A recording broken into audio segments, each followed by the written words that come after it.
Hello everyone, আসসালামু আলাইকুম। আশা করি সকলে ভালো আছো। বরাবরের মতোই তোমাদের অর্থনীতি বিষয়ের সাথে আছি আমি আসিফ আব্দুল্লাহ ওশান, অধ্যয়নরত আছি ঢাকা বিশ্ববিদ্যালয়ে। আজকে আমরা পড়ব অর্থনীতি প্রথম পত্রের যে চতুর্থ অধ্যায় বাজার। সেই বাজার ব্যবস্থার পূর্বের একটা লেকচারে কিন্তু আমরা বাজারের যা ছিল খুঁটিনাটি, সেই পূর্ণ প্রতিযোগিতামূলক বাজার বা অপূর্ণ প্রতিযোগিতামূলক বাজার, বিভিন্ন ক্যাটাগরাইজ যে বিভিন্ন বিষয়ের উপর ডিপেন্ড করে বাজারকে ক্যাটাগরাইজ করা হয়েছে, সেই সকল কিছুর বিস্তারিত। তারপর হচ্ছে তোমার মনোপস্তি বাজার, ডুওপস্তি বাজার, মনোপলি বাজার, এগুলো যা আছে সব কিন্তু বিস্তারিত শিখেছি। আজকে এই অধ্যায় যে চতুর্থ অধ্যায় অর্থনীতি প্রথম পত্রে, সেই অধ্যায়টার যে বাকি কিছু অংশগুলো, সেই অংশগুলো আজকে আমরা এই পুরো লেকচার জুড়ে শেখার চেষ্টা করব। আমাদের এই লেকচারটা হচ্ছে কি লেকচার 10, অর্থনীতি প্রথম পত্রের লেকচার 10। এই লেকচার 10 জুড়ে আমরা যে বাজার অধ্যায়টা, সেই বাজার অধ্যায়টা একদম শেষ করে ফেলবো। অর্থাৎ বাজার অধ্যায়ের যে বাকি বিষয়গুলো আছে সেই বিষয়গুলো আজকে আমরা এই পুরো লেকচার জুড়ে শিখবো। তাহলে চলো শুরু করি। প্রথমে আমরা অধ্যায়ের নামটা দেখে নেই, বাজার। যেহেতু আমরা পূর্বেও একটা লেকচার শিখেছি, সেখানে আমরা অধ্যায়ের নাম সম্পর্কিত বিস্তারিত জেনেছি, সেহেতু এখানে আর বিস্তারিত বলছি না। আমরা পরবর্তীতে দেখি যে আমরা আজকে এই ক্লাস শেষে বা এই লেকচারে আমাদের কোন কোন বিষয়ের আলোচনা হবে। আসলে দেখো, প্রথমেই হচ্ছে আমাদের ফার্ম ও শিল্পের মধ্যে পার্থক্য। আমরা কিন্তু পূর্ববর্তী লেকচারে ফার্ম এবং শিল্প কি সেটা নিয়ে স্বল্প একটু ধারণা দিয়েছিলাম এবং বিস্তারিত পড়িনি। আজকে আমরা ফার্ম এবং শিল্পটা কি, এদের মধ্যে কি কি পার্থক্য আসলে রয়েছে, সেই বিষয়গুলো বিস্তারিতভাবে শেখার চেষ্টা করব। তারপরে থাকবে উৎপাদন প্রতিষ্ঠানের যে ভারসাম্য অবস্থাটা, অর্থাৎ উৎপাদন প্রতিষ্ঠান কোন মানে কিভাবে সে উৎপাদন করলে সর্বাধিক পরিমাণে মুনাফা অর্জন করতে পারবে, সেটাকে আমরা উৎপাদন প্রতিষ্ঠানের ভারসাম্য বলে থাকি। সেই বিষয়টা আজকে বিস্তারিত শিখব। তারপরে দেখো, পূর্ণ প্রতিযোগিতামূলক বাজারে ফার্মের স্বল্পকালীন ভারসাম্য, অর্থাৎ পূর্ণ প্রতিযোগিতামূলক বাজারে স্বল্পকালীন সময়ে ফার্ম কিরূপ মুনাফা অর্জন করবে। সে স্বাভাবিক মুনাফা অর্জন করবে, নাকি অতিরিক্ত মুনাফা অর্জন করবে, নাকি ক্ষতি বা লোকসানের সম্মুখীন হবে, সেটা হবে। তারপর দেখো, একচেটিয়া বাজারে ফার্মের যে ভারসাম্যটা সেটা, এবং পূর্ণ প্রতিযোগিতামূলক ও একচেটিয়া বাজারের মধ্যে যে পার্থক্যটা রয়েছে, তাহলে বিস্তারিত শিখবো। এই বিষয়গুলো শিখলে আমাদের এই চতুর্থ অধ্যায় যে বাজারটা রয়েছে সেটা বিস্তারিত আমাদের শেখা হয়ে যাবে। তাহলে চলো প্রথমে আমরা ফার্ম এবং শিল্পের মধ্যে কি কি পার্থক্য বিদ্যমান রয়েছে সেটা আমরা দেখি। দেখো, আমরা কিন্তু বোর্ডে একটা টেবিল দেখতে পাচ্ছি, যেখানে আমরা ফার্ম এবং শিল্পের মধ্যে পার্থক্যটা লিখে রেখেছি। তাহলে দেখো, এই পার্থক্যগুলো যদি তোমরা লিখে রাখো তাহলে তোমাদের জন্য সুবিধা হবে। কেননা পরীক্ষায় কিন্তু এখান থেকে তোমার খ নম্বরে সিকিউতে ক্রিয়েটিভ কোশ্চেনের খ নম্বরে যে কোশ্চেনটা থাকে, সেখানে কিন্তু ফার্ম এবং শিল্পের মধ্যে 5টি করে পার্থক্য জানতে চাইতে পারে তোমাকে। আমি কিন্তু এখানে শর্টে যে ইম্পর্ট্যান্ট যে পার্থক্যগুলো রয়েছে সেগুলো আমরা এখানে সাজিয়েছি। তোমরা যদি এটা খাতায় লিখে রাখো তাহলে তোমাদের জন্য সুবিধা হবে, অথবা একটা স্ক্রিনশট দিয়ে রাখতে পারো যেখান থেকে তোমরা পড়ে নিবা। তাহলে দেখো, ফার্ম ও শিল্পটা কি আসলে। ফার্ম এবং শিল্পটা আমরা প্রথমে একটু শর্টে বোঝার চেষ্টা করি। দেখো, আমরা অনেকগুলো এই ফার্ম শিল্প পড়ার পূর্বে আমাদের একটা প্ল্যান্ট সম্পর্কে জানতে হবে, অর্থাৎ প্ল্যান্টটা কি। এবং ফার্মের যে ক্ষুদ্রতর অংশটা সেটা হচ্ছে কি আমরা প্ল্যান্ট বলি। অনেকগুলো প্ল্যান্টের সমন্বয়ে কি হয়, একটা ফার্ম তৈরি হয়। অর্থাৎ একই জাতীয় দ্রব্য উৎপাদনকারী একজন ব্যক্তির মালিকানাধীনে থেকে একটি দ্রব্য উৎপাদনকারী অনেকগুলো প্ল্যান্টের সমন্বয় হচ্ছে কি আমাদের ফার্ম। যেমন ধরো, আমাদের কি বলতে পারি, লোহা শিল্পের কথা বলতে পারি, বা তৈরি পোশাক শিল্পের কথা বলতে পারি। তৈরি পোশাক শিল্পের চেয়ে তোমার হচ্ছে আমরা টুথপেস্টের বিভিন্ন এসের কথা বলতে পারি, যেমন কোলগেট বলো, বা যে টুথপেস্টগুলো আমাদের রয়েছে, সেখানে দেখো বিভিন্ন ফার্মের মাধ্যমে কিন্তু সেই টুথপেস্টগুলোকে আমরা মানে যেখানে উৎপাদন হয় সেটাকে বিভিন্ন জায়গায় কিন্তু উৎপাদিত হচ্ছে, তাই না? বিভিন্ন জায়গায়, ঢাকায় একটা, রংপুরে একটা, খুলনায় একটা, রাজশাহীতে একটা, এরকম কিন্তু টুথপেস্টের বিভিন্ন কারখানা রয়েছে। এই ছোট ছোট যে একটা কারখানা, সেটাকে বলছি আমরা ফার্ম। এই যে ফার্মগুলো, এই ফার্মগুলোর যে সমষ্টি সেটাকেই বলছি কি আমরা শিল্প, তাই না? এই যে প্রত্যেকটা ফার্মের সমষ্টি সেটাকে বলছি আমরা শিল্প। এবং ঢাকার ভেতরে ধরো তোমার হচ্ছে একটা শিল্প কারখানা বা কয়েকটা মিলে একটা কারখানা, সেই কয়েকটা যে ছোট ছোট রয়েছে ঢাকার ভেতরে, সেই সবগুলো হচ্ছে এক একটা করে প্ল্যান্ট। এই প্ল্যান্টগুলোর সমষ্টি হচ্ছে আমাদের ফার্ম। তাহলে আমরা কি বলছি, প্ল্যান্টের সমষ্টি হচ্ছে ফার্ম এবং ফার্মের সমষ্টি হচ্ছে কি আমাদের শিল্প। তাহলে দেখো, ফার্ম বিষয়টা কি, একই ব্যবস্থাপনা বা মালিকানায় উৎপাদনের স্বয়ংসম্পূর্ণ এক বা একাধিক প্ল্যান্ট থাকতে পারে। এই প্ল্যান্টগুলোর সমষ্টিকে কি বলছি আমরা, ফার্ম বলি। অর্থাৎ একই ব্যবস্থাপনা বা একই মালিকানায়, বিভিন্ন মালিকানায় কিন্তু হতে পারবে না। যেমন কোলগেট, যেরকম কোলগেটের যে মালিকানা ভিত্তিক যে প্রতিষ্ঠানটা সেটাই হবে, সেখানে কিন্তু ক্লোজ আপের কোনো প্রতিষ্ঠান হবে না। এরকম বিভিন্ন দ্রব্যের ক্ষেত্রেও কিন্তু সিলেক্টেড বা একই ব্যবস্থাপনায় থাকতে হবে এবং একই মালিকানায় থাকতে হবে। একজন মালিকানার অধীনে যে বিভিন্ন প্ল্যান্ট থাকে, এই প্ল্যান্টগুলোর সমষ্টিকে আমরা কি বলছি, ফার্ম। অর্থাৎ এক কথায় হচ্ছে কি, প্ল্যান্টের সমষ্টি হচ্ছে আমাদের ফার্ম। তারপর দেখো, শিল্প কি, একই দ্রব্য বা সমজাতীয় দ্রব্য উৎপাদনে, যেমন আমি ক্লোজ আপের কথা বললাম বা টুথপেস্টের কথা বললাম, এই একই দ্রব্য বা সমজাতীয় দ্রব্য, এই সকল পরিমাণের, সমজাতীয় বলতে কি বোঝানো হচ্ছে, আমাদের পেস্টের কিন্তু বিভিন্ন ধরনের কোম্পানি রয়েছে, তাই না? এই সকল কোম্পানি যদি একত্রে একটা, যখন সকল কোম্পানিকে একত্রে বিবেচনা করা হবে, কোলগেট বলো, সেখানে ক্লোজ আপ বলো, পেপসোডেন্ট বলো, সেন্সোডাইন বলো, সকল কিছুকে যখন একত্রে আমরা বিবেচনা করব, সেটাকে আমরা কি বলবো? শিল্প হিসেবে বিবেচনা করব। অর্থাৎ নিয়োজিত বিভিন্ন ব্যবস্থাপনার অধীনে, একই ব্যবস্থাপনা না কিন্তু, বিভিন্ন ব্যবস্থাপনার অধীনে ক্রিয়াশীল সকল ফার্মের সমষ্টিকে কি বলবো আমরা? শিল্প বলবো। সকল ফার্মের সমষ্টিকে শিল্প বলে। অর্থাৎ প্ল্যান্টের সমষ্টি হচ্ছে কি? প্ল্যান্ট হচ্ছে একদম ক্ষুদ্রতম একক। এই প্ল্যান্টগুলোর সমষ্টিকে বলছি আমরা ফার্ম, এবং ফার্মের যে সমষ্টি সেটাকে বলছি আমরা শিল্প। তাহলে ফার্ম এবং শিল্প কি সংজ্ঞাগত পার্থক্য আমরা দেখে ফেললাম। তারপরে দেখো, ফার্ম কি? কোনো নির্দিষ্ট দ্রব্য উৎপাদনকারী একক প্রতিষ্ঠানকে কি বলে? ফার্ম। অর্থাৎ কোনো নির্দিষ্ট দ্রব্য, যেমন ধরো ওই যে কোলগেট উৎপাদনকারী যে কোনো একটা নির্দিষ্ট দ্রব্য উৎপাদনকারী প্রতিষ্ঠানকে কি বলছে? ফার্ম বলছি আমরা। তারপরে দেখো, একই দ্রব্য উৎপাদনকারী সকল প্রতিষ্ঠান বা ফার্মগুলোকে একত্রে, এই যে তোমার কোলগেট টুথপেস্টগুলো রয়েছে বা বিভিন্ন ধরনের টুথপেস্ট, সকল কিছুকে যেন আমরা একত্রে বিবেচনা করব, অর্থাৎ একই দ্রব্য, অর্থাৎ সেটা কিন্তু টুথপেস্টই, তাই না? অন্য কোনো দ্রব্য না। বিভিন্ন কোম্পানির নামে বিভিন্নভাবে প্রচারিত হচ্ছে। সাবানের ক্ষেত্রেও আমরা এরকম বলতে পারি। একই দ্রব্য উৎপাদনকারী সকল প্রতিষ্ঠান বা ফার্মগুলোকে একত্রে কি বলছি আমরা? শিল্প বলছি। তাহলে ফার্ম একক ব্যবস্থাপনায় পরিচালিত হয়। যেহেতু ফার্ম একটা ছোট পরিসরে, সেটা একক ব্যবস্থাপনায় পরিচালিত হবে, কিন্তু শিল্প ভিন্ন ভিন্ন ব্যবস্থায় পরিচালিত হয়। যেমন তোমার কোলগেটের কোম্পানি একটা ব্যবস্থাপনায় পরিচালিত হয়, ক্লোজ আপের কোম্পানি একটা ব্যবস্থাপনায় পরিচালিত হয়, আবার সেন্সোডাইন এক একটা ব্যবস্থাপনায় পরিচালিত হয়। অর্থাৎ শিল্প কি? ভিন্ন ভিন্ন ব্যবস্থাপনায় পরিচালিত হয়। দেখো, ফার্মের পরিধি সীমিত। ফার্ম যেহেতু ছোট পরিসরে, সে কারণে ফার্মের পরিধি কি? সীমিত। এবং শিল্প যেহেতু সকল টুথপেস্টের সমন্বয়কে আমরা বলছি, তাহলে শিল্পের পরিধি কি? ব্যাপক। তারপরে দেখো, ফার্ম দাম গ্রহীতা হিসেবে অনুমিত। অর্থাৎ ফার্মকে যে নির্দিষ্ট দাম ধরে দেওয়া হয়, সেই উপকরণগুলোর সেই নির্দিষ্ট দামেই সে কি করে? উৎপাদন করে, এবং বাজার দামের উপর ফার্ম কোনো প্রভাব রাখতে পারে না। পক্ষান্তরে পণ্য দ্রব্যের দাম নির্ধারণে শিল্প বড় ভূমিকা পালন করে। অর্থাৎ শিল্পের মাধ্যমে কি হয়? পণ্য দ্রব্যের একটা দাম নির্ধারিত হয়। ফার্ম পণ্য দ্রব্যের দাম নির্ধারণে কোনো ভূমিকা রাখতে পারে না, কিন্তু শিল্প কি করে? তোমার পণ্য দ্রব্যের দাম নির্ধারণে বড় একটা ভূমিকা পালন করে। দেখো, একচেটিয়া বাজারে ফার্ম ও শিল্পের মধ্যে কোনো পার্থক্য নেই। একচেটিয়া বাজারে, যেহেতু একচেটিয়া বাজার বলতে আমরা কোনটা বুঝি? যেটাকে হচ্ছে একজন মাত্র বিক্রেতা থাকে এবং বহু সংখ্যক ক্রেতা থাকে। সেখানে কি একটি মাত্র দ্রব্যই বিক্রি করা হয়, যেখানে নিকট পরিবর্তক কোনো দ্রব্য থাকে না। অর্থাৎ একটি মাত্র দ্রব্য মানে কি? এক জায়গায় উৎপাদন করা হচ্ছে, সেটা কিন্তু বিভিন্ন ধরনের ফার্ম বা শিল্প হওয়ার কোনো পার্থক্য থাকে না। যেটাই ফার্ম সেটাই শিল্প। একচেটিয়া বাজারের ক্ষেত্রে যেটাই ফার্ম সেটাই কিন্তু শিল্প। তাহলে একচেটিয়া বাজারে ফার্ম এবং শিল্পের মধ্যে কোনো পার্থক্য থাকে না, কোনো পার্থক্য নেই। দেখো, পক্ষান্তরে পূর্ণ প্রতিযোগিতামূলক বাজারে ফার্ম এবং শিল্পের মধ্যে একটা পার্থক্য বিদ্যমান থাকে। পূর্ণ প্রতিযোগিতামূলক বাজারে ফার্ম ও শিল্পের মধ্যে একটা কি পার্থক্য বিদ্যমান থাকে? দেখো, পূর্ণ প্রতিযোগিতামূলক বা একচেটিয়া বাজারে ফার্ম স্বল্পকালে স্বাভাবিক মুনাফা, অতিরিক্ত মুনাফা ও ক্ষতি স্বীকার করে উৎপাদন চালু রাখে। এই যে আমরা যে বললাম না যে তোমার পূর্ণ প্রতিযোগিতামূলক বাজারে, স্বল্পকালীন সময়ে পূর্ণ প্রতিযোগিতামূলক বাজারে ফার্মের যে একটা ভারসাম্য, সেই বিষয়টাতে আমরা দেখব যে স্বল্পকালে কীরকম মুনাফা ফার্ম অর্জন করে। অর্থাৎ স্বল্পকালীন সময়ে সে স্বাভাবিক মুনাফা নাকি অতিরিক্ত মুনাফা নাকি ক্ষতি স্বীকার করে উৎপাদন চালু রাখে। অর্থাৎ পূর্ণ প্রতিযোগিতামূলক বা একচেটিয়া বাজারে ফার্ম স্বল্পকালে তিন ধরনের মুনাফা অর্জন করে। দেখো, পূর্ণ প্রতিযোগিতামূলক বাজারে শিল্প সাধারণত স্বাভাবিক মুনাফা অর্জন করে। ফার্মের একটা ক্ষতি হবার বা লাভ হবার বা অতিরিক্ত স্বাভাবিক মুনাফা থাকার একটা সম্ভাবনা থাকে পূর্ণ প্রতিযোগিতামূলক বাজার, একচেটিয়া বাজার, উভয় জায়গাতেই। কিন্তু পূর্ণ প্রতিযোগিতামূলক বাজারে শিল্পের কি থাকে না? ক্ষতি হবার কোনো সম্ভাবনা থাকে না, সবসময় স্বাভাবিক একটা মুনাফা অর্জন করে। পূর্ণ প্রতিযোগিতামূলক বাজারে শিল্প কি করে? সাধারণত স্বাভাবিক মুনাফা অর্জন করে। তাহলে আমরা কিন্তু ফার্ম এবং শিল্পের মধ্যে সূক্ষ্ম পার্থক্যগুলো দেখে ফেললাম। এই যে 7 নাম্বার তোমার পয়েন্টটা, সেটা আমরা বিস্তারিত আর একটু সামনে শিখবো। কিন্তু আশা করি প্রথমভাবেই যে আমরা ফার্ম এবং শিল্প বিষয়টা কি, সেটা পার্থক্যটা তোমরা বুঝতে পেরেছো। তাহলে কি, ফার্ম হচ্ছে একটা ক্ষুদ্রতর একক, শিল্প হচ্ছে কি একটা বৃহত্তর একক। ফার্ম হচ্ছে উৎপাদনের একক প্রতিষ্ঠান, যেটা একক ব্যবস্থাপনায় পরিচালিত হয়। শিল্প ভিন্ন ভিন্ন ব্যবস্থাপনায় পরিচালিত হয়। তাহলে ফার্ম এবং শিল্পের মধ্যে এই পার্থক্যগুলো রয়েছে। এখন দেখবো আমরা উৎপাদন প্রতিষ্ঠানের ভারসাম্য বিষয়টা কি। তোমরা এটা একটা স্ক্রিনশট দিয়ে রাখো, তাহলে তোমাদের এই পার্থক্যগুলো বুঝতে সুবিধা হবে এবং তোমরা সুন্দর মতো লিখতে পারবে। তারপর দেখো, উৎপাদন প্রতিষ্ঠানের ভারসাম্য। দেখো প্রত্যেকটি উৎপাদন প্রতিষ্ঠানেরই কিন্তু একটা নর্মাল লক্ষ্য থাকে কি মুনাফা অর্জন করা, তাই না?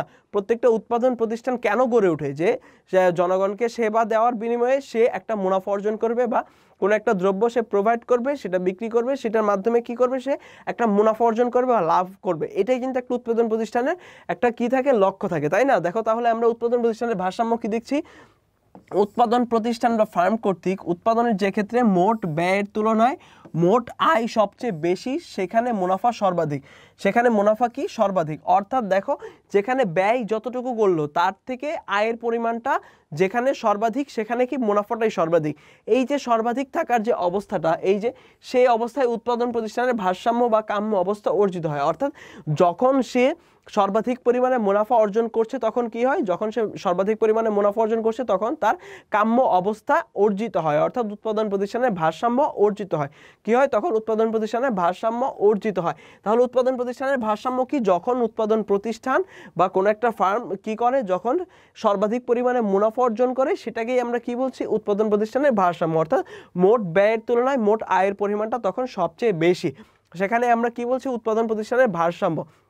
এরপর যাব আমরা কি? পূর্ণ প্রতিযোগিতামূলক বাজারে ফার্মের স্বল্পকালীন ভারসাম্য। পূর্ণ প্রতিযোগিতামূলক বাজারে ফার্ম স্বল্পকালীন ভারসাম্য। দেখো পূর্ণ প্রতিযোগিতামূলক বাজারে ফার্মের স্বল্পকালীন ভারসাম্য বলতে বোঝায় যে এই স্বল্পকালীন সময়ে ফার্ম কি স্বাভাবিক মুনাফা অর্জন করবে, নাকি অতিরিক্ত মুনাফা অর্জন করবে, নাকি ক্ষতি স্বীকার করে উৎপাদন করবে। স্বাভাবিক মুনাফাটা আমরা কি বলছি? স্বাভাবিক মুনাফাটা হচ্ছে সেই মুনাফা যেখানে তোমার ব্যয়ের পরিমাণ এবং আয়ের পরিমাণটা কি হয়? ইকুয়াল থাকে, সমান থাকে। অর্থাৎ মোট ব্যয় যতটুকু হয় আয়টাও ততটুকু হয়, যেটা সমান থাকে। অর্থাৎ সেখানে লাভও হচ্ছে না, ক্ষতি হচ্ছে না, এমন যে অবস্থাটা, সেটাকে বলছি আমরা স্বাভাবিক মুনাফা। অর্থাৎ পূর্ণ প্রতিযোগিতামূলক বাজারে স্বল্পকালে, এটা কিন্তু দীর্ঘকালে নয়, স্বল্পকালে কি করে ফার্ম একটি স্বাভাবিক মুনাফা। আবার অতিরিক্ত মুনাফা মানে কি? যেখানে সে লাভ করছে, সে তার ব্যয়ের তুলনায় তার আয়ের পরিমাণটা বেশি হচ্ছে। আর ক্ষতির দিকে কি বলছি আমরা? যেখানে তার ব্যয়ের পরিমাণটা তার কি আয়ের থেকে বেশি হচ্ছে। অর্থাৎ ব্যয়টা যখন বেশি হয় তখন কিন্তু তার ক্ষতি হয়ে যায়। যত টাকা আয় করছে তার থেকে যদি ব্যয়টা বেশি হয়ে যায় তাহলে কিন্তু সে ক্ষতির সম্মুখীন হয়। এই তিনটা অবস্থার সম্মুখীন হয় স্বল্পকালে পূর্ণ প্রতিযোগিতামূলক বাজারে একটি ফার্ম।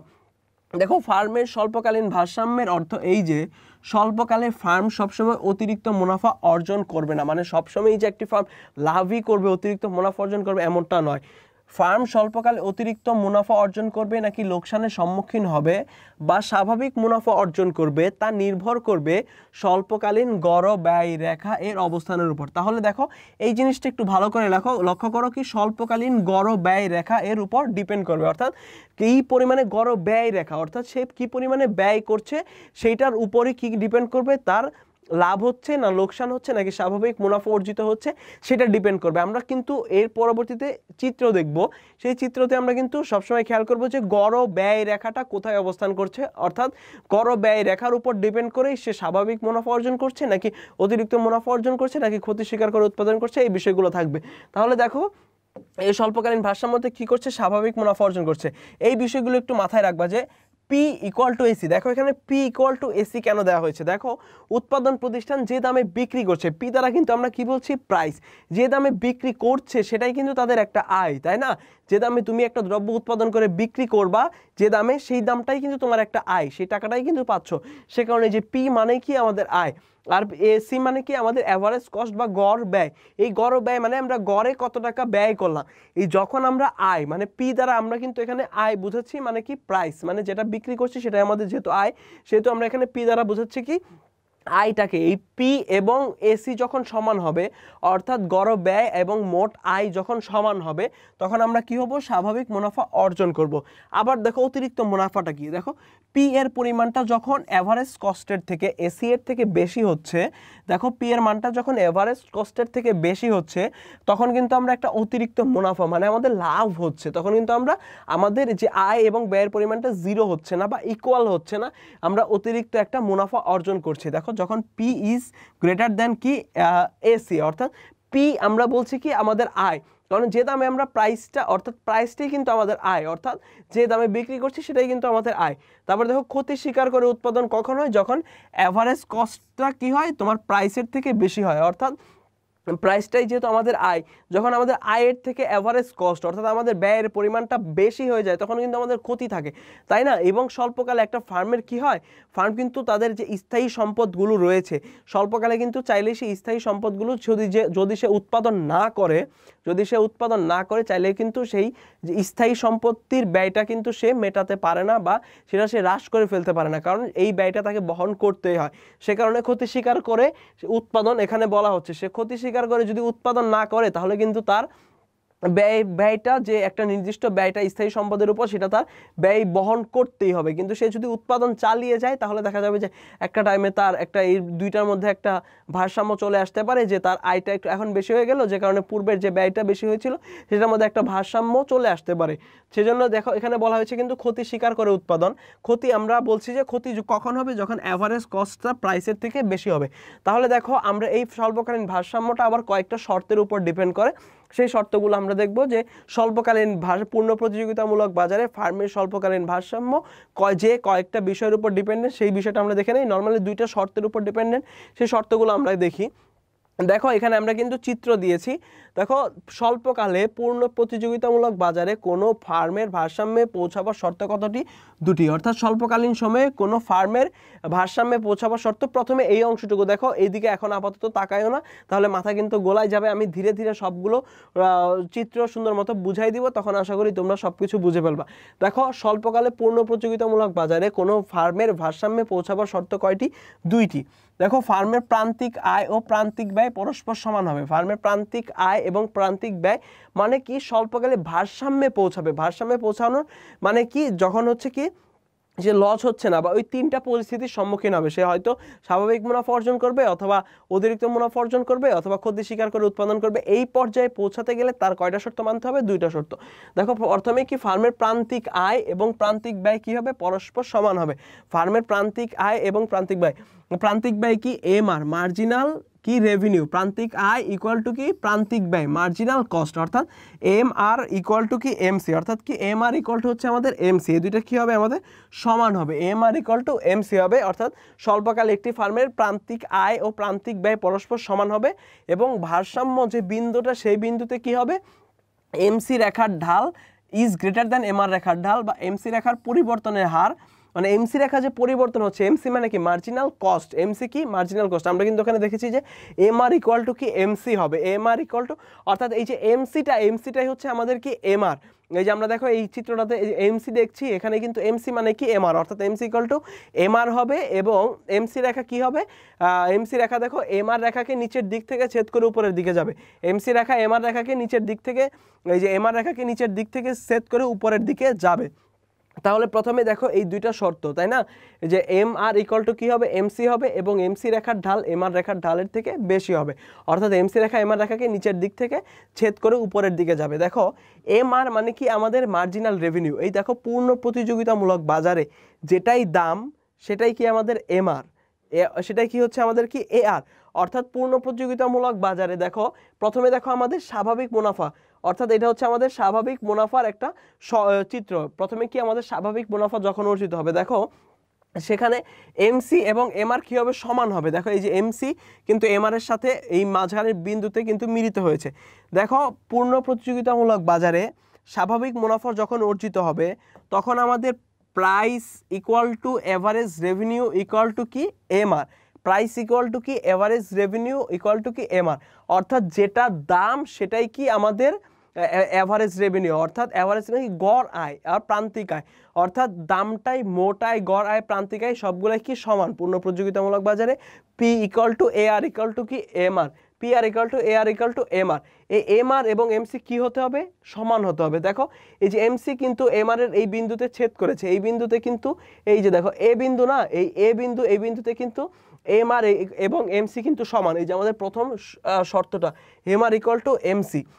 দেখো আমরা পূর্বের স্লাইডে যখন দেখলাম যে আমাদের কি স্বাভাবিক মুনাফা অর্জিত হবে নাকি অতিরিক্ত মুনাফা অর্জিত হবে নাকি সেটা আমাদের কি হবে ক্ষতি হবে, ক্ষতি স্বীকার করে উৎপাদন হবে, সেটা কিন্তু আমাদের গড় ব্যয় রেখা অর্থাৎ এসি অ্যাভারেজ কস্ট রেখা এটার উপর ডিপেন্ড করে। অর্থাৎ আমরা ব্যয়টা আমাদের আয় থেকে ব্যয়ের পরিমাণটা বাদ দিলেই কিন্তু আমরা কি পাই, স্বাভাবিক মুনাফায় পাই অথবা অতিরিক্ত মুনাফা পাই অথবা ক্ষতি পাই, তাই না? এই জিনিসটা পাই। তাহলে আমাদের কিসের উপর ডিপেন্ড করে? এই যে দেখো, আমি যদি পূর্বের স্লাইডটাতে একবার যাই, এখানে দেখো কিন্তু লেখা আছে যে হ্যাঁ, স্বাভাবিক মুনাফা অর্জন করবে নাকি স্বল্পকালীন কি মুনাফা অর্জন করবে তা গড় ব্যয় রেখায়ের অবস্থানের উপর নির্ভর করে। কি করে? গড় ব্যয় রেখায়ের অবস্থানের উপর নির্ভর করে। তাহলে দেখো এখানে দেখো, এই যে গড় ব্যয় রেখা কি? এসি কি আমাদের গড় ব্যয় রেখা, হচ্ছে এভারেজ কস্ট।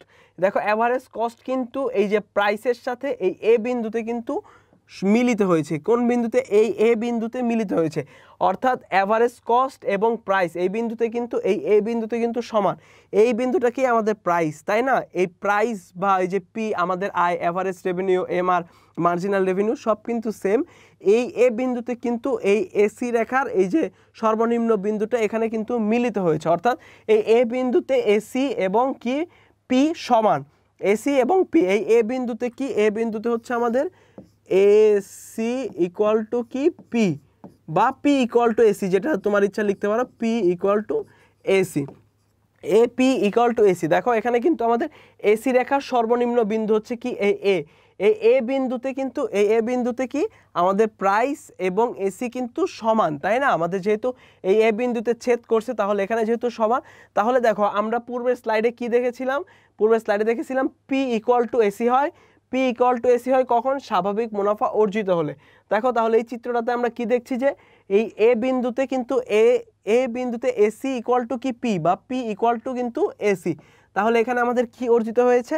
স্বাভাবিক মুনাফা অর্জিত হয়েছে। এখানে কিন্তু আমাদের কি হয়েছে? স্বাভাবিক মুনাফা অর্জিত হয়েছে। অর্থাৎ এ বিন্দুতে এসি ইকুয়াল টু পি বা পি ইকুয়াল টু এসি, অর্থাৎ আয় এবং ব্যয়ের পরিমাণটা সমান। অর্থাৎ এ বিন্দুতে কি আয় এবং ব্যয়ের পরিমাণটা সমান। এখানে কি হয়েছে? আমাদের স্বাভাবিক মুনাফা অর্জিত হয়েছে।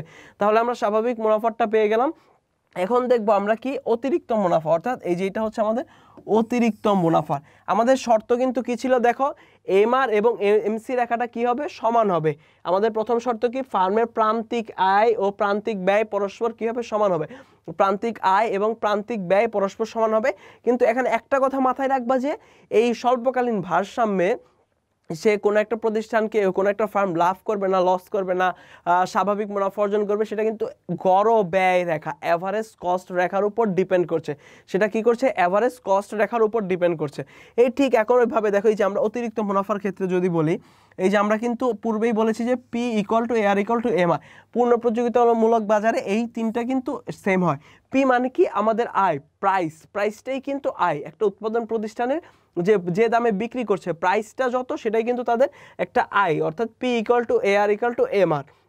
এখানে দেখো প্রথমে দুইটা স্তরের প্রাইস দেখাচ্ছি, P1 এবং P0 এবং কি P1, তাই না? P0 আর হচ্ছে কি P1। তাহলে দেখো এখানে আমরা কি বলেছি? গড় ব্যয় রেখায়ের উপর ডিপেন্ড করে। অর্থাৎ কি পরিমাণ মুনাফা অর্জন করবে সেটা কিন্তু গড় ব্যয় রেখায়ের উপর ডিপেন্ড করে। যখন দেখো এই যে যখন দাম P0, তখন কিন্তু গড় ব্যয় রেখাটা এখানে ছেদ করে নাই। যখন দাম P1, একটু ভালো মতো লক্ষ্য করো, যখন দাম P1 তখন কিন্তু অ্যাভারেজ কস্ট রেখা এখানে ছেদ করেছে, তাই না? এটার দাম কিন্তু সর্বোচ্চ কত ছিল? P0, সর্বোচ্চ ছিল P0। অর্থাৎ আমাদের অ্যাভারেজ কস্টটা যখন P1 দামে উৎপাদন প্রতিষ্ঠান বিক্রি করতে পারছে, তখন আমাদের অ্যাভারেজ কস্টটা ইকুয়াল হয়ে যাচ্ছে। যদি এই ই বিন্দুতে উৎপাদন করে তাহলে কি হবে? স্বাভাবিক মুনাফা অর্জিত হবে। এসি রেখাটা এই বিন্দুতে ছেদ করেছে। এই কি করেছে? এই এসি রেখাটা, এভারেজ কস্ট রেখাটা কি করেছে? ই বিন্দুতে ছেদ করেছে। এভারেজ কস্ট রেখাটা ই বিন্দুতে ছেদ করেছে। এই বিন্দুতে কিন্তু স্বাভাবিক মুনাফা অর্জিত হবে। কিন্তু আমাদের ব্যয়টা কিন্তু এই দাম পর্যন্তই রয়ে গেল। এর থেকে যদি দাম বাড়ে, আমাদের কিন্তু ব্যয়টা বাড়ছে না, অর্থাৎ উৎপাদন প্রতিষ্ঠানের ব্যয়টা বাড়ছে না। দাম যখন P0 পরিমাণে, তখন কিন্তু গড় ব্যয় রেখার থেকে বেশি দাম পাচ্ছে। কি হচ্ছে? গড় ব্যয়ের থেকে বেশি আয় হচ্ছে। তাহলে কি হচ্ছে? এই যে এই অংশটুকু P1 P0 এই অংশটুকু কিন্তু সে বেশি পরিমাণে লাভ করছে, অর্থাৎ তার কিন্তু লাভটা বেশি হচ্ছে। তাহলে এখানে কি হলো? সে একটা অতিরিক্ত মুনাফা অর্জন করছে। অর্থাৎ তার যে অ্যাভারেজ কস্ট রেখা বা অ্যাভারেজ কস্ট, তার থেকে তার বিক্রিত মূল্যর পরিমাণটা বেশি, অর্থাৎ সে বেশি পরিমাণে বিক্রি করতে পারছে। কিন্তু P1 বিন্দুতেই যদি দামটা থেকে যেত, তাহলে কিন্তু স্বাভাবিক মুনাফা অর্জিত হতো। যেহেতু P0 বিন্দুতে সেটা মিলিত হয়েছে, তাহলে এটা কি হবে? আমাদের একটা অতিরিক্ত মুনাফা, অর্থাৎ এই অংশটুকু আমাদের একটা অতিরিক্ত মুনাফা অর্জিত হচ্ছে। এই অংশটুকুতে কি হচ্ছে আমাদের একটা অতিরিক্ত মুনাফা অর্জিত হচ্ছে। তাহলে আমরা অতিরিক্ত মুনাফার বিষয়টা বুঝতে পারলাম। সবসময় মনে রাখবা যে এভারেজ কস্ট রেখার উপর সে স্বাভাবিক মুনাফা অর্জন করবে নাকি অতিরিক্ত মুনাফা অর্জন করবে নাকি ক্ষতি স্বীকার করে উৎপাদন করবে, সেটা কিন্তু এভারেজ কস্ট। অর্থাৎ আমরা লাভ লোকসানটা হিসাব করি কিভাবে, যে আমরা কি পরিমাণ ব্যয় করছি আর সেই তুলনায় কি পরিমাণে আয় করছি, এই দুইটার পার্থক্য থেকেই কিন্তু আমরা লাভ লোকসান করে থাকি, তাই না? যখন দামটা P1 বিন্দুতে তখন কিন্তু তার এভারেজ কস্ট রেখাটা সমান এই পর্যন্ত, কিন্তু দামটা বেড়ে যখন P0 হয়ে গেল, অর্থাৎ এই বিন্দুতে যখন দাম চলে গেল তখন কিন্তু তার এভারেজ কস্টটার থেকে বেশি দাম পেলো, তাই না? এভারেজ কস্ট যত তার থেকে বেশি দাম পেলো, তার মানে অতিরিক্ত মুনাফা, অর্থাৎ সে মুনাফা লাভ করলো বা তার অতিরিক্ত অর্জন হলো বা অতিরিক্ত টাকা পেলো।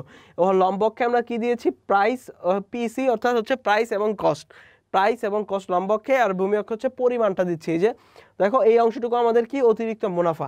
তারপরে দেখো কখন ক্ষতি হবে, দেখো এই যে দামটা যখন P0, যখন দামটা দেখো কি P0, তখন কিন্তু এই যে এই বিন্দুতে কি হয়েছে আমাদের একটা মানে স্বাভাবিক মুনাফা অর্জন হয়েছে, তাই না? এই বিন্দুতে কি হয়েছে? স্বাভাবিক মুনাফা। তখন দেখো আমরা কি বলেছি? এভারেজ কস্ট রেখাটা সবসময় খেয়াল করব। দেখো এভারেজ কস্ট রেখাটা কোথায় ছেদ করেছে? এই যে P2 যখন দাম, তখন কিন্তু এভারেজ কস্ট রেখাটা এখানে ছেদ করেছে। আমাদের কিন্তু অরিজিনাল দামটা P2 নয়, আমাদের অরিজিনাল দামটা হচ্ছে কি P0। P0তে যদি উৎপাদন করে তাহলে কি হবে? আমাদের একটা স্বাভাবিক মুনাফা অর্জন হবে। এই যে এই বিন্দুতে যদি উৎপাদন করে তাহলে তার ব্যয়ের এবং হচ্ছে তোমার আয়ের পরিমাণটা সমান হবে। কিন্তু আমরা এভারেজ কস্টটা দেখছি কি এই যে এই বিন্দুতে ডি বিন্দুতে, এই ডি বিন্দুতে যখন এভারেজ কস্ট থাকবে তখন প্রাইসটা কিন্তু এই যে P2 পরিমাণ থাকবে। এখানে কিন্তু তার লাভ হবে না, এখানে কিন্তু তার ক্ষতি হবে। কেন ক্ষতি হবে? যে এখানে তার কষ্টের পরিমাণটা বেশি, তার প্রাইসের তুলনায় তার কষ্টের পরিমাণটা কি হবে? বেশি হবে। এই কারণে এই P0 বিন্দুতে তার স্বাভাবিক মুনাফা অর্জিত হয়। এই P3 বিন্দুতে যদি হয় তাহলে কিন্তু এই অংশটুকু লাভ থাকবে, যেহেতু তার এভারেজ কস্ট রেখাটা এই ডি বিন্দুতে ছেদ করেছে। একটু ভালো করে দেখো, এভারেজ কস্ট রেখাটা যেহেতু এই ডি বিন্দুতে ছেদ করেছে, আমি কিন্তু পূর্বেই বলেছি যে এই লাভ লোকসানের বিষয়টা কিন্তু এভারেজ কস্টের উপর ডিপেন্ড করছে। সবসময় খেয়াল করবা যে এভারেজ কস্ট রেখাটা কোথায় অবস্থান করছে। যেহেতু আমাদের স্বাভাবিক মুনাফার থেকে উপরে অবস্থান করছে, তাহলে সেটা কি হবে? আমাদের একটা লোকসান হবে, বা সেই স্বল্পকালে ফার্মের জন্য সেটা কি হবে? একটা ক্ষতির কারণ হয়ে যাবে, যার ফলে কি হবে? তার ক্ষতি স্বীকার করে উৎপাদন করতে হবে। কারণ একটা স্বল্পকালীন সময়ে একটা ফার্ম চাইলেই তার যে স্থায়ী সম্পত্তি সেটাকে পরিবর্তন করে ফেলতে পারে না, যে কারণে তার স্থায়ী সম্পত্তির যে ব্যয়টা সেটাকে তাকে বহন করতে হয়। তাহলে দেখো এই স্বল্পকালে ফার্ম কি করবে? এই যে এইভাবে যদি উৎপাদন হয়, এভারেজ কস্ট রেখা যদি এই বিন্দুতে হয়, তাহলে কিন্তু তার একটা ক্ষতির সম্মুখীন হতে হবে। অর্থাৎ আমরা স্বল্পকালে পূর্ণ প্রতিযোগিতামূলক বাজারে স্বল্পকালীন সময়ে একটা বাজারের যে ভারসাম্য, একটা ফার্মের ভারসাম্য বলতে আমরা কি বুঝে থাকি? যে ফার্মটা কি স্বাভাবিক মুনাফা অর্জন করবে নাকি লোকসানের সম্মুখীন হবে, নাকি সে অতিরিক্ত মুনাফা অর্জন করতে পারবে। লাভ ক্ষতি বিষয়টা আর স্বাভাবিক মুনাফার বিষয়টা, এই বিষয়টাই হচ্ছে কি আমাদের স্বল্পকালে একটি ফার্মের বাজার ভারসাম্য। এটাই হচ্ছে কি আমাদের স্বল্পকালে একটি বাজার ভারসাম্য, যেটাকে আমরা বলছি কি এই স্বল্পকালে পূর্ণ প্রতিযোগিতামূলক বাজারে কোনো ফার্মের ভারসাম্যে পৌঁছাবার শর্ত কয়টি? দুইটি। দেখো প্রান্তিক আয় ও প্রান্তিক ব্যয় সমান হবে। এটা তোমরা চাইলে একটা স্ক্রিনশট দিয়ে রাখো, তারপর যদি আরেকবার দেখো। প্রথমবারে যারা একদমই প্রথম দেখছো তাদের জন্য একটু বুঝতে কষ্ট হতে পারে, কিন্তু তুমি যদি এক দুইবার ভালো করে একটু খেয়াল করো এবং বিষয়টা যদি মাথায় নেওয়ার চেষ্টা করো যে অ্যাভারেজ কস্ট রেখার উপর ডিপেন্ড করছে আমাদের কি পরিমাণ লাভ হবে নাকি লোকসান হবে, সেটা যেহেতু অ্যাভারেজ কস্ট রেখার উপর ডিপেন্ড করছে, তাহলে এটার উপর ডিপেন্ড করে তুমি বাজারের ভারসাম্যটা বুঝে ফেলতে পারো। পূর্বের লেকচারটা যখন তুমি দেখবা তখন কিন্তু মনে হবে যে বাজার বিষয়টা আসলে মনে হয় খুব ইজি, আমি সহজেই পড়ে ফেলতে পারলাম, বুঝে গেলাম। আবার এই লেকচারটা দেখলে তোমার কাছে একটু কঠিন মনে হতে পারে, না এই অধ্যায়টা অনেক কঠিন, কিন্তু বাস্তবে সেটাও নয়। তুমি স্বল্পকালে পূর্ণ প্রতিযোগিতামূলক বাজারের যে ভারসাম্যের বিষয়টা, সেই বিষয়টা একটু যদি ভালো মতো আত্মস্থ করতে পারো, তাহলে একটু 2বার থেকে 3বার পড়ো বা এই ভিডিওটা আর একটু কয়েকবার দেখো, তাহলে আশা করি তোমরা বুঝতে পারবা এবং মেইন টপিকগুলো মাথায় ঢুকিয়ে ফেলবা, তাহলে বুঝতে পারবা আশা করি।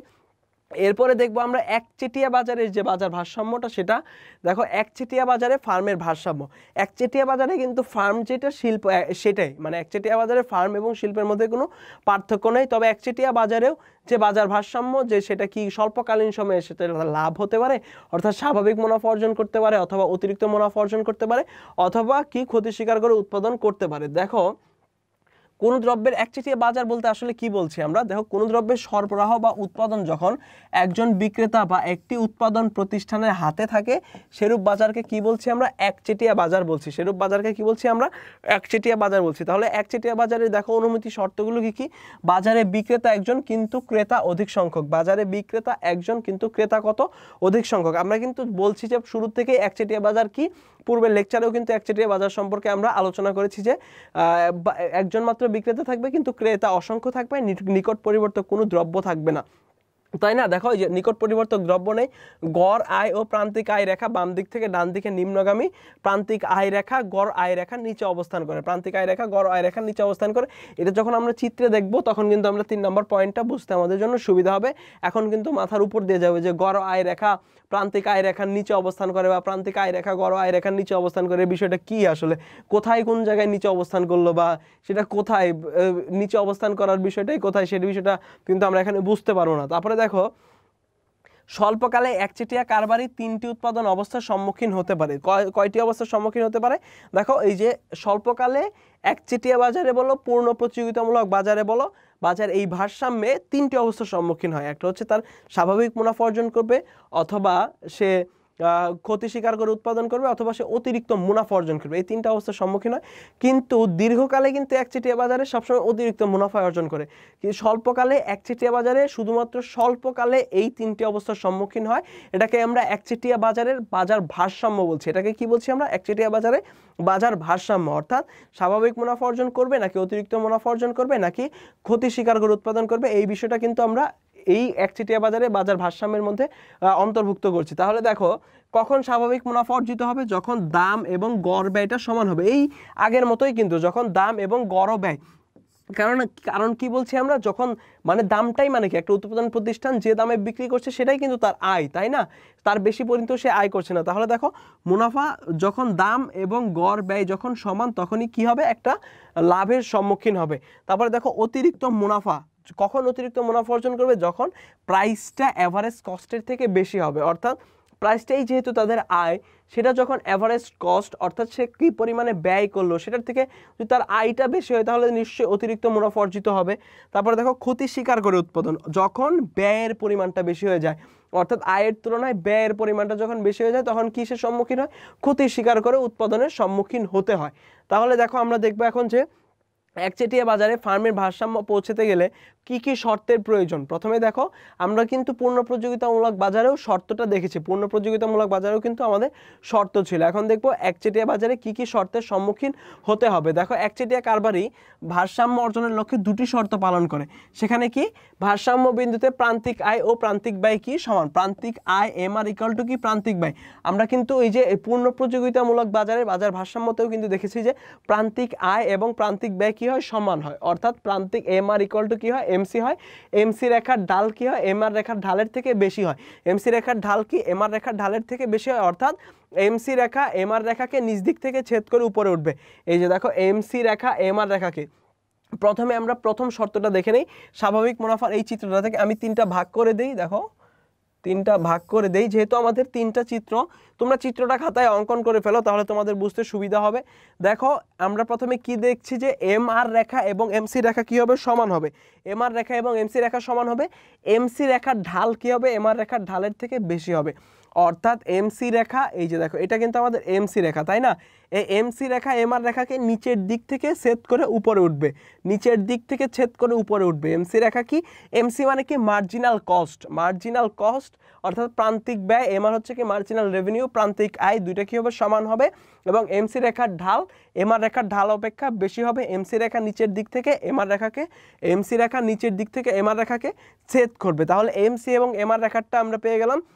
আমাদের সকল ক্ষেত্রে মনে রাখতে হবে যে আমাদের সেটা কি স্বাভাবিক মুনাফা হবে না অতিরিক্ত মুনাফা হবে না ক্ষতি স্বীকার করে উৎপাদন হবে, এই বিষয়টাই কিন্তু আমাদের অ্যাভারেজ কস্টের উপর টোটালি ডিপেন্ড করছে যে আমাদের অ্যাভারেজ কস্ট রেখাটা কোথায় ছেদ করছে। আমাদের প্রাইস মানে যেহেতু আমরা ইনকাম বোঝাচ্ছি, তাহলে প্রাইসের সাথেই কি অ্যাভারেজ কস্ট রেখাটা কি ইকুয়াল হয়ে যাচ্ছে কিনা, বা অ্যাভারেজ কস্ট রেখার সর্বনিম্ন বিন্দুটা কি প্রাইসকে ছেদ করছে কিনা। যদি ছেদ করে তাহলে স্বাভাবিক মুনাফা, যদি তারও নিচে ওই প্রাইসের থেকে নিচের বিন্দুতে ছেদ করে তাহলে সেটা কি হবে? অতিরিক্ত মুনাফা।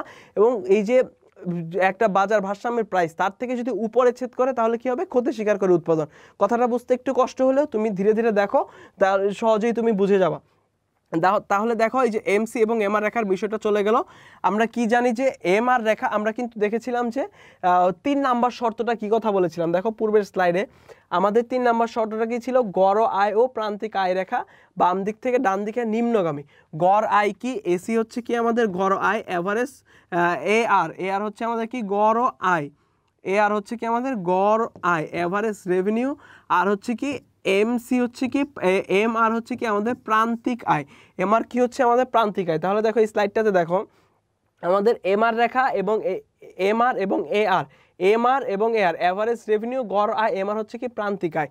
এটাকে কি বলা হয়েছে, বাম দিক থেকে ডান দিকে কি হবে নিম্নগামী, বাম দিক থেকে ডান দিকে নিম্নগামী। দেখো এখানে কি লেখা, গড় আয় ও প্রান্তিক আয় রেখা বাম দিক থেকে ডান দিকে নিম্নগামী এবং প্রান্তিক আয় রেখা, অর্থাৎ প্রান্তিক আয় মানে কি এমআর, প্রান্তিক আয় রেখা, এই এমআর রেখা কি করবে, এই গড় আয় রেখার নিচে অবস্থান করে, অর্থাৎ এআর রেখার নিচে অবস্থান করবে। দেখো এই চিত্রে কি দেখাচ্ছে আমাদের, এই এমআর রেখা কি করছে, এআর রেখার নিচে অবস্থান করছে। গড় আয় এবং প্রান্তিক আয়, গড় আয় এবং প্রান্তিক আয় বাম দিক থেকে ডান দিকে নিম্নগামী এবং কি করছে, এই এমআর রেখা মার্জিনাল রেভিনিউ এআর রেখার নিচে অবস্থান করছে। তাহলে কিন্তু আমরা একচেটিয়া বাজারের যে এই বাজার ভারসাম্যের যে শর্তটা, সেই শর্তটাও কিন্তু ফিল আপ করলো। তাহলে এমসি এবং এমআর এর মধ্যে সম্পর্কটা আমরা পেয়ে গেলাম, এবং এমআর এবং এআর কি হবে, বাম দিক থেকে ডান দিকে নিম্নগামী হবে, সেটাও পেয়ে গেলাম। এমআর রেখা এআর রেখার নিচে অবস্থান করবে, সেটাও কিন্তু পেয়ে গেলাম। তাহলে আমাদের বাকি থাকলো কোন বিষয়টা, এসির বিষয়টা। দেখো এসি মানে কি অ্যাভারেজ কস্ট। আমরা কিন্তু বারবার বলছি যে এসির উপর ডিপেন্ড করে যে আমাদের লাভ হবে না লোকসান হবে, সেটা কিন্তু এসির উপর ডিপেন্ড করছে, অর্থাৎ অ্যাভারেজ কস্টের উপর ডিপেন্ড করছে। দেখো অ্যাভারেজ কস্টের সর্বনিম্ন বিন্দুটা কিন্তু এই যে আমাদের যে প্রাইস P0 এই বিন্দুতে ছেদ করছে, এই যে এই এ বিন্দু, এই এ বিন্দুতে কিন্তু ছেদ করছে। এই এ বিন্দুতে এসে কি হচ্ছে, পি ইকুয়াল টু কি হচ্ছে এসি, যেহেতু পিটা এসি এর সর্বনিম্ন বিন্দুতে ছেদ করছে, তাহলে কি এই বিন্দুতে কি পি ইকুয়াল টু এসি। আর পি ইকুয়াল টু এসি হলে কি হয় বলেছিলাম, পি ইকুয়াল টু এসি হলে আমাদের কি হয়, স্বাভাবিক মুনাফা অর্জিত হয়। অর্থাৎ আয় এবং ব্যয়ের পরিমাণটা যখন সমান হবে তখন আমাদের স্বাভাবিক মুনাফা অর্জিত হবে। অর্থাৎ আয় এবং ব্যয়ের পরিমাণটা সমান হলে কি হবে, আমাদের স্বাভাবিক মুনাফাটা অর্জিত হবে। তাহলে আমরা কিন্তু এখানে দেখে ফেললাম সবগুলো শর্তটাই কিন্তু দেখলাম যে এমআর এবং এমসি রেখার মধ্যে কি সম্পর্ক দেখলাম, এমআর এবং এমসি কি হবে, সমান হবে। এমআর এবং এমসি সমান হবে, এমসি রেখার ঢাল এমআর রেখার ঢাল অপেক্ষা বেশি হবে, অর্থাৎ এমসি রেখা এমআর রেখাকে নিচ দিক থেকে উপরের দিকে ছেদ করবে। কি করবে, নিচ দিক থেকে উপরের দিকে ছেদ করবে। তাহলে এমআর এবং এমসির সেই সম্পর্কটা, সেই সূত্রটা আমাদের গেল, শর্তটা। তারপরে কি হবে, এমআর এবং এআর রেখা কি হবে, বাম দিক থেকে ডান দিকে নিম্নগামী হবে এবং এমআর রেখাটা এআর রেখার নিচে অবস্থান করবে, সেটাও পেয়ে গেলাম। তারপর বাকি থাকলো কি আমাদের এই এসিটা। এসিটা কি অ্যাভারেজ কস্ট। অ্যাভারেজ কস্টটা কোথায়, কি আমাদের যে প্রাইসটা মানে যে ইনকামটা, এই ইনকামে অ্যাভারেজ কস্ট রেখার সর্বনিম্ন বিন্দুটা ছেদ করছে। অর্থাৎ অ্যাভারেজ কস্ট রেখার সর্বনিম্ন বিন্দুটা যদি প্রাইসের বিন্দুতে ছেদ করে, অর্থাৎ অ্যাভারেজ কস্ট এবং প্রাইসটা যদি সমান হয়, তাহলে সেই বিন্দুতে কি হবে, পি ইকুয়াল টু এসি হবে। আর পি ইকুয়াল টু এসি মানে কি, প্রাইস মানে ইনকাম ইকুয়াল টু কি, ব্যয় মানে cost, income equal to cost. যখন অ্যাভারেজ কস্ট এবং প্রাইসটা ইকুয়াল হয়ে যাবে তখন আমাদের কি হবে, স্বাভাবিক মুনাফা অর্জিত হবে, তখন আমাদের স্বাভাবিক মুনাফা অর্জিত হবে।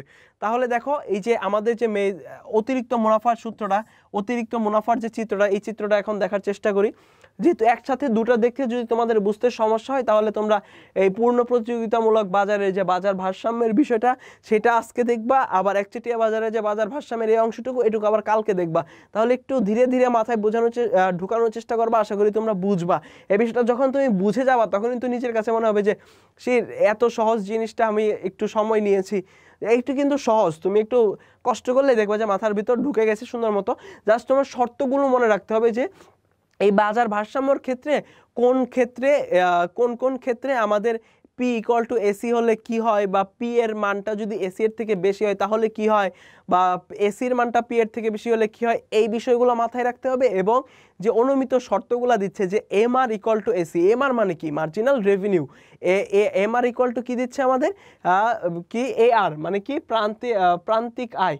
এবার কি হচ্ছে? প্রান্তিক ব্যয়। MC কি হচ্ছে আমাদের? প্রান্তিক ব্যয়। MC মানে এই অনুমিত শর্তগুলো মনে রাখবা। MC যে MR রেখাকে নিচের দিক থেকে ছেদ করে উপর দিকে যাবে, এই শর্তগুলো একটু মনে রাখলে দেখবো যে তোমার জন্য বিষয়টা বুঝতে ইজি হবে। দেখো এই যে এখানেও কিন্তু আমরা দেখছি যে প্রথমে কি আছে? MC রেখা কি করছে? MR রেখা MC রেখার ঢাল MR রেখার ঢাল অপেক্ষা অধিক। MC রেখা MR রেখাকে নিচ দিক থেকে উপরের দিকে ছেদ করছে। যাই হোক, MC এবং MR এর মধ্যে যে সম্পর্কটা ছিল সেটা কিন্তু আমাদের চলে গেল। তারপর আসে কি আমাদের?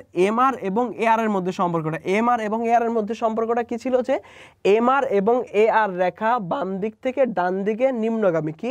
বাম দিক থেকে ডান দিকে নিম্নগামী। এবং MR রেখা মার্জিনাল রেভিনিউ রেখা কি? AR রেখা অ্যাভারেজ রেভিনিউ রেখার নিচে অবস্থান করবে। মার্জিনাল রেভিনিউ রেখা অ্যাভারেজ রেভিনিউ রেখার নিচে অবস্থান করবে। তাহলে আমরা MR MC AR এই বিষয়টা চলে গেলাম। তারপরে দেখো আমাদের AC রেখা কোথায় ছেদ করছে? আমাদের এই P0 বিন্দুতে কিন্তু আমাদের যে এক্সপেক্টেড প্রাইসটা, তাই না? আমাদের P0 বিন্দুতে হচ্ছে আমাদের এক্সপেক্টেড প্রাইস। এই এক্সপেক্টেড প্রাইসে যদি আমরা উৎপাদন করতে পারি, মানে আমাদের এক্সপেক্টেড প্রাইস হচ্ছে কি? P1। এক্সপেক্টেড প্রাইস হচ্ছে কি? P1, যেখানে আমাদের এসি ছেদ করবে। অর্থাৎ এই P1 প্রাইসে আমাদের কি হবে? গড় ব্যয়ের সমান হবে। মানে P1 এর ইনকামটা আমাদের গড় ব্যয়ের সমান হবে। এই বিন্দুতে কি হবে? একটা ভারসাম্য বিন্দু। এটা হচ্ছে একটা ভারসাম্য বিন্দু। এই বিন্দুতে স্বাভাবিক মুনাফা অর্জিত হবে। কিন্তু যখন আমরা আরও বেশি দামে বিক্রি করতে যাচ্ছি, যেখানে আমাদের অ্যাভারেজ কস্টের থেকেও বেশি ইনকাম করতে যাচ্ছি P0 বিন্দুতে, তখন কিন্তু আমরা এই অংশটুকুকে লাভ করছি। এই অংশটুকু কি হচ্ছে? আমাদের লাভ হচ্ছে, তাই না? এই অংশটুকুতে আমাদের অতিরিক্ত মুনাফা অর্জিত হচ্ছে। দেখো এভারেজ কস্ট রেখা এখন কোথায় ছেদ করেছে? P1 বিন্দুতে। এই P1 বিন্দুতে দেখো এই যে একটা কিন্তু এখানে ভারসাম্য বিন্দুতে চলে আসছে। অর্থাৎ এখানে স্বাভাবিক মুনাফা। এর থেকেও যদি বেশি পরিমাণে বিক্রি করে, এই যে দেখো এখানে আমাদের একটা স্বাভাবিক মুনাফা হয়েছিল না? এই প্রাইসের থেকে যদি বেশি পরিমাণে আমরা বিক্রি করতাম, এভারেজ কস্টটা কিন্তু বাড়তো না, তাই না? এভারেজ কস্টটা যদি এই বিন্দুতেই থাকতো, এই ইকুয়াল বিন্দুতেই থাকতো, তাহলে কিন্তু এই বাকি অংশটুকু আমাদের লাভ হতো। ঠিক তেমনভাবেই এই অংশটুকু কি আমাদের লাভ হচ্ছে? এই অংশটুকু কি আমরা অতিরিক্ত মুনাফা অর্জন করছি। অর্থাৎ প্রাইসটা বেশি পাচ্ছি, এভারেজ কস্টের থেকে বেশি পাচ্ছি। সে কারণে আমাদের কি হচ্ছে? অতিরিক্ত একটা মুনাফা অর্জন হচ্ছে। এই যে এই বিন্দুটুকু, এইখানে আমরা ডি বিন্দু দিলাম, এটাকে আমরা হচ্ছে ধরো এফ বিন্দু দিলাম। তাহলে P1 P0 DF এই অংশটুকু কি হচ্ছে? আমাদের অতিরিক্ত মুনাফা। এই অংশটুকু হচ্ছে আমাদের অতিরিক্ত মুনাফা। এই অংশটুকু হচ্ছে আমাদের কি? অতিরিক্ত মুনাফা। তাহলে আমরা অতিরিক্ত মুনাফা কখন অর্জিত হচ্ছে তা আমরা কিন্তু দেখে ফেললাম যে এই বিন্দুটাতে কি, এই ডি বিন্দুতে কি প্রাইসের পরিমাণটা এসি এর থেকে বেশি। অর্থাৎ এই বিন্দুতে কি আমাদের প্রাইসের পরিমাণটা P is greater than AC. তাহলে P ইজ গ্রেটার দ্যান যেহেতু এসি, তাহলে আমাদের কি ইনকামটা বেশি, মানে প্রাইসটা কি এসির থেকে অ্যাভারেজ কস্টের থেকে বেশি। তাহলে এখানে কি হচ্ছে? আমাদের একটা ইনকামের পরিমাণটা বেশি হচ্ছে। তাহলে আমরা কি লাভের সম্মুখীন হচ্ছি, অর্থাৎ অতিরিক্ত মুনাফা অর্জন করতে পারছি। তারপরে সর্বশেষে যেটা আছে সেটা হচ্ছে আমাদের ক্ষতি স্বীকার করে উৎপাদন। সেটা কি? ক্ষতি স্বীকার করে উৎপাদন। এখন আমরা দেখবো যে অ্যাভারেজ কস্ট রেখাটা কোথায় আছে। অ্যাভারেজ কস্ট রেখার উপরে আরও কোনো প্রাইস আছে কিনা। অ্যাভারেজ কস্ট রেখার উপরে যদি প্রাইস থাকে তাহলে ধরে নিব যে সেই প্রাইসটাতে আমরা লাভ করতে পারি। আর অ্যাভারেজ কস্ট রেখা যদি সর্বোচ্চ বিন্দুতে থাকে, তার উপরে কোনো প্রাইস রেখা না থাকে, তাহলে কিন্তু আমরা সেখানে ক্ষতির সম্মুখীন হচ্ছি। তাহলে দেখো এই যে পূর্বের মতো MR এবং AR এর ব্যাখ্যাটা এখানে দিলাম না, সেই শর্তটা আবার দেখে নাও। তাহলে এখানে দেখো আমাদের অ্যাভারেজ ভ্যারিয়েবল কস্টটা কিন্তু এই বিন্দুতে ছেদ করছে, তাই না? তার থেকে এই দেখো এখানে যদি আমরা কি আছে আমাদের P2 P0 P1 এরকম দেই যদি, তাহলে দেখো এই প্রাইসটাতে কিন্তু আমরা একটা ইকুয়াল বিন্দুতে পৌঁছাচ্ছি। দেখো এই প্রাইসটাতে কিন্তু আমরা এই প্রাইসটাতে কিন্তু আমরা ইকুয়াল বিন্দুতে পৌঁছাচ্ছি। এর থেকে যখন বেশি, আমি এই অংশটুকু মুছে দেই,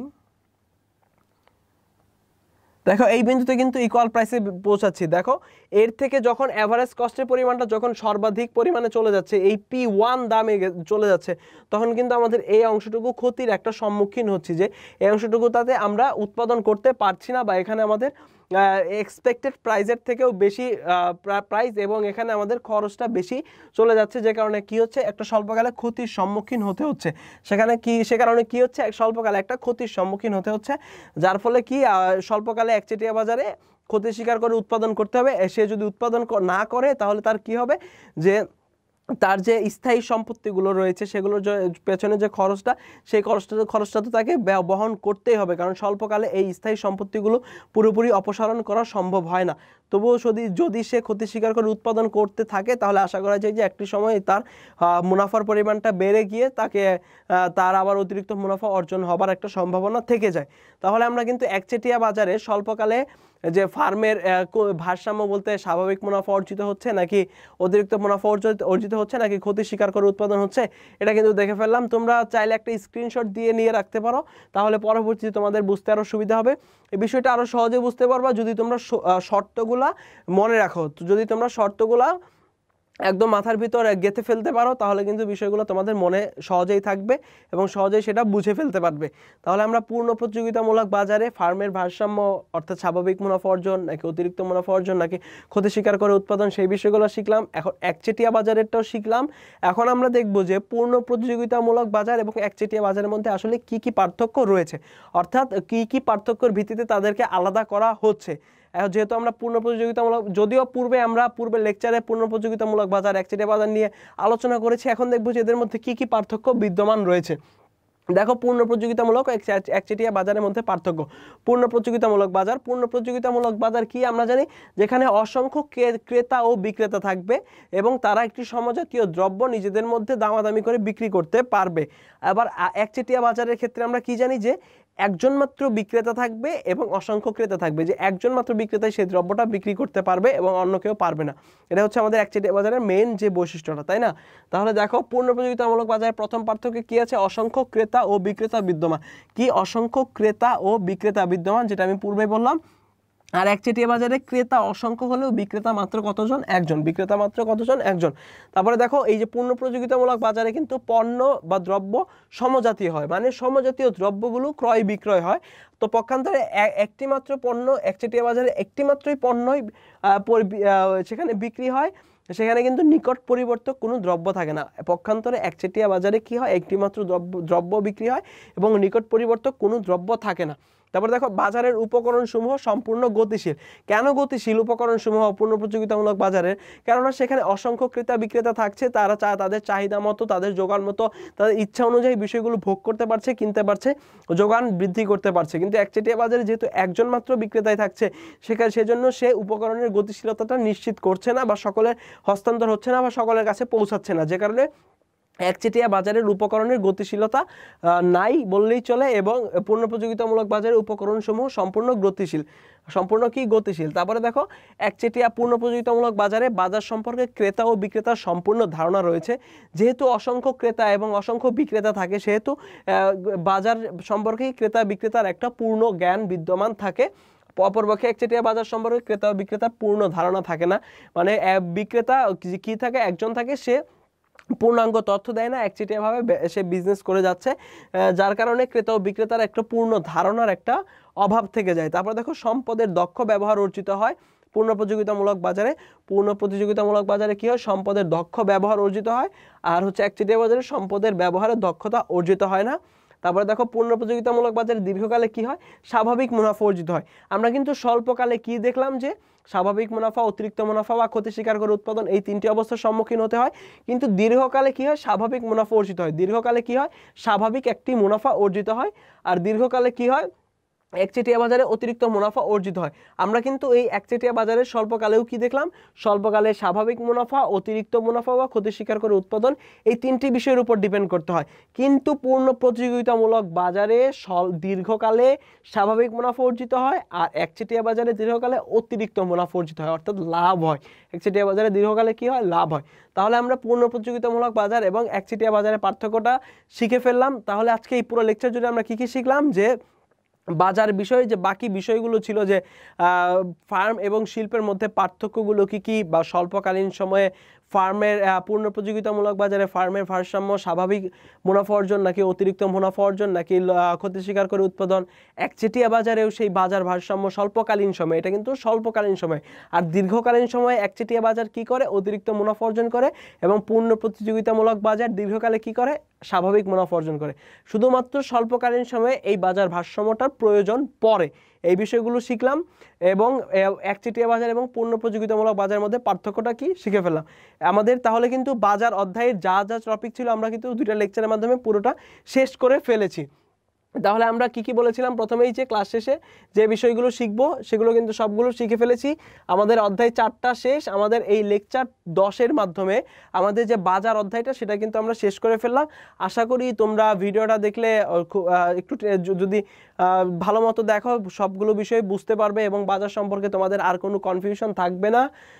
তোমরা এই লেকচারটাতে যদি লাস্টের দিকে তোমার বুঝতে একটু সমস্যা হয় তুমি কয়েকবার দেখো, কারণ এই স্বল্পকালীন ভারসাম্যের বিষয়টা প্রথম দেখাতেই অনেকের মাথায় ঢুকতে চায় না বা অনেক বেশি কঠিন মনে হয়। তুমি যদি বারবার দেখো আশা করি তোমার কাছে আর কঠিন মনে হবে না এবং সুন্দর মতো তুমি বুঝতে পারবে। আজকের মতো এই পর্যন্তই ছিল। আশা করি তোমরা সকলে বুঝতে পেরেছো। দেখা হবে ইনশাল্লাহ পরবর্তী ভিডিওতে। সে পর্যন্ত ভালো থাকো, সুস্থ থাকো, সুন্দর থাকো। আল্লাহ হাফিজ। আসসালামু আলাইকুম।